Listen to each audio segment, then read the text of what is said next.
ഞാനിപ്പോൾ ഇവിടെ വന്ന് ഗുരുവായൂരപ്പൻ്റെ ഒരു അനുഗ്രഹവും ആ അനുഗ്രഹത്തിൻ്റെ ഒരു ഊർജ്ജം എടുത്തിട്ട് ഞാൻ മടങ്ങി തിരുവനന്തപുരത്ത് പോന്നു. ഇന്ന് ക്യാമ്പയിൻ കണ്ടിന്യൂ ചെയ്യുന്നു.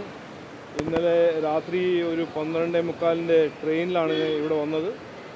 ഇവിടുന്ന് ഒരു 9 മണിക്ക് 8-8:30 മണിക്ക് ഗുരുവായൂരെത്തി അവിടുത്തെ ദർശനം കിട്ടി ഭഗവാന്റെ അനുഗ്രഹം എടുത്തിട്ട് ഞാൻ മടങ്ങി പോകുന്നു. എല്ലാവിധ എനിക്ക് കോൺഫിഡൻസ് ഉണ്ട്.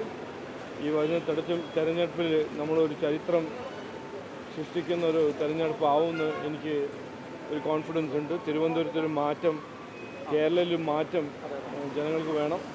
ആ മാറ്റം ഈ ഇലക്ഷനിൽ കാണും എന്നാണ് ഞാൻ എൻ്റെ ഒരു ഫീലിംഗ്, എൻ്റെ ഒരു അപേക്ഷ. തിരുവനന്തപുരത്ത് വളരെ ശക്തമായ ഒരു വാദപ്രതിവാദങ്ങളും വലിയ ഫൈറ്റാണല്ലോ. അതെല്ലാം ഞാൻ പറഞ്ഞ അത് ഇവിടെ കഴിഞ്ഞ 10 കൊല്ലം നരേന്ദ്രമോദിജി ചെയ്ത പണിയും വികസനവും പുരോഗതി ഇന്ത്യയിൽ എല്ലായിടത്തും കാണുന്നുണ്ട്.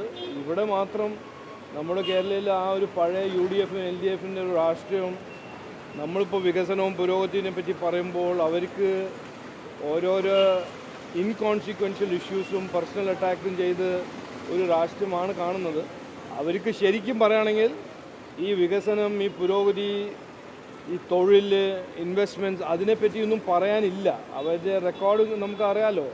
ഇവിടെ 8 കൊല്ലം കേരളത്തിൻ്റെ ജനങ്ങൾ ഒരു അവസരം കൊടുത്തപ്പോൾ CPIMൻ്റെ സർക്കാർ എന്ത് ചെയ്തു എന്ന് നമുക്ക് എല്ലാവർക്കും അറിയാലോ. ഇപ്പോൾ കടം വാങ്ങിച്ചിട്ടാണ് ഗവൺമെൻറ് ഓഫീസേഴ്സിനും ഗവൺമെൻറ് പേഴ്സണലും പെൻഷനേഴ്സിനെല്ലാം സാലറീസും പെൻഷൻസും കൊടുക്കുന്നത്. ആ സ്ഥിതി ഇവിടെ 2004 മുതൽ 2014 വരെ 2014 ജനങ്ങൾ കോൺഗ്രസിനൊരു അവസരം കൊടുത്തപ്പോൾ അവരെന്ത് ചെയ്തു നമുക്കറിയാം. അഴിമതി, എവിടുന്ന് കൊണ്ട് എക്കോണമി എവിടെ കൊണ്ട് വെച്ചു. അപ്പോൾ ജനങ്ങൾക്ക് എല്ലാം അറിയാം. ഈ 3 മുന്നണിയും ഏതാണ് നേതാവ് നമ്മുടെ മുമ്പിൽ പോകുമ്പോൾ നമ്മുടെ ജീവിതത്തിൽ വ്യത്യാസം കൊണ്ടുവരാൻ, ഞങ്ങൾ വികസനവും പുരോഗതിയും കൊണ്ടുവരാനുള്ള കഴിവ് ആർക്കും ഉണ്ടെന്ന് എല്ലാവർക്കും അറിയാം. അത് നരേന്ദ്രമോദിജിക്കേ ഉള്ളൂ, BJPക്ക് മാത്രമേ ഉള്ളൂ. അതെ, അതെല്ലാം ചെയ്യട്ടെ. അത് എല്ലാവരും അങ്ങനെ ആപ്ലിക്കേഷൻ കൊടുക്കണം. അതിൻ്റെ എല്ലാം ആൻസർ 3 പ്രാവശ്യം മുമ്പേ ചെയ്തതാണ് പണി. ഇത് 4ാമത്തെ പ്രാവശ്യം അവർക്ക് ആൻസർ കിട്ടും.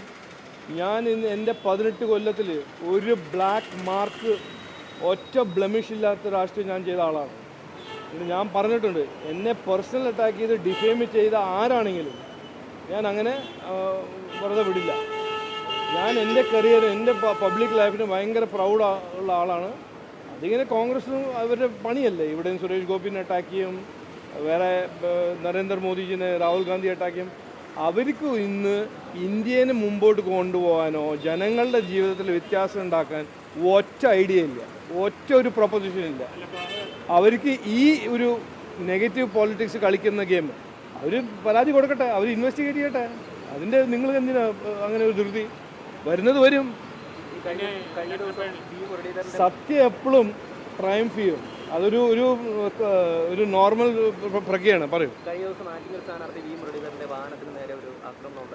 ഞാൻ പറഞ്ഞില്ലേ, ഇവർക്ക് LDF ആണോ UDF ആണോ, ഇവർ രണ്ടാളും ഇന്ത്യ അലയൻസിൻ്റെ 2 പാർട്ട്നേഴ്സ് അല്ലേ.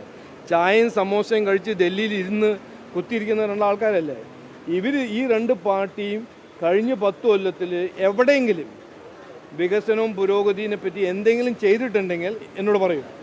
ചെയ്തിട്ടില്ല. അവരുടെ രാഷ്ട്രീയം ഇങ്ങനെയാണ്. ഒരു നെഗറ്റീവ് അപ്പീസ്മെൻറ്റ്, വയലൻസ്, അതിൻ്റെ രാഷ്ട്രീയമാണ്. ജനങ്ങളെ പേടിപ്പിക്കുക, ജനങ്ങളെ ഭ്രമിക്കുക, നുണ പറയുക. ഞങ്ങളുടെ രാഷ്ട്രീയം വികസനം, പുരോഗതി, തൊഴിൽ, ഇൻവെസ്റ്റ്മെൻറ്റ്, അതിൻ്റെ രാഷ്ട്രീയം. ഞങ്ങളുടെ ക്യാമ്പയിന് ഞങ്ങൾ പണി ചെയ്യുന്നത് നരേന്ദ്രമോദിജി കാണിച്ചിട്ടുണ്ട്. കഴിഞ്ഞ 10 കൊല്ലത്തിൽ ഞങ്ങൾ പറഞ്ഞത് ചെയ്യുന്ന ആൾക്കാരാണ് BJP. ചരിത്രം മാത്രമല്ല, കേരളത്തിൽ ചരിത്രം സൃഷ്ടിക്കും എന്ന് എനിക്ക് ഉറപ്പുണ്ട്. എനിക്ക് നല്ല വൈബ് കിട്ടുന്നുണ്ട്. ഞാനിപ്പോൾ എല്ലാവരും കുറച്ച് ജനങ്ങളെല്ലാം മീറ്റ് ചെയ്തിട്ടുണ്ടല്ലോ. ഇവിടെ നോക്കൂ, ആർക്കും ഇപ്പോൾ ഏത് മലയാളിയില്ല ഒരു മതി എന്ന് പറയാൻ ആരുമില്ല. ഈ 65-70 കൊല്ലം ഇവരുടെ ഒരു ജുഗൽബന്ദി കണ്ട് മടുക്കാത്ത ആരും മലയാളി ഉണ്ടെങ്കിൽ എന്നോടൊന്ന് കാണിച്ചു തരണം. ഈ 2 പാർട്ടീസ് എന്താ ചെയ്തിരിക്കുന്നത് കാണുന്നില്ല. ഇന്ന് കടം വാങ്ങിച്ചിട്ടാണ് ഗവൺമെൻറ് ഓഫീസേഴ്സിനും പെൻഷനും സാലറീസും എല്ലാം കൊടുക്കുന്നത്. ഈ സ്ഥിതിയാണ് നമ്മുടെ നാട്, നമ്മുടെ കേരള. അത് മാറ്റം വേണമെന്ന് എല്ലാവർക്കും വേണം, എല്ലാവരും പറയുന്നുണ്ട്.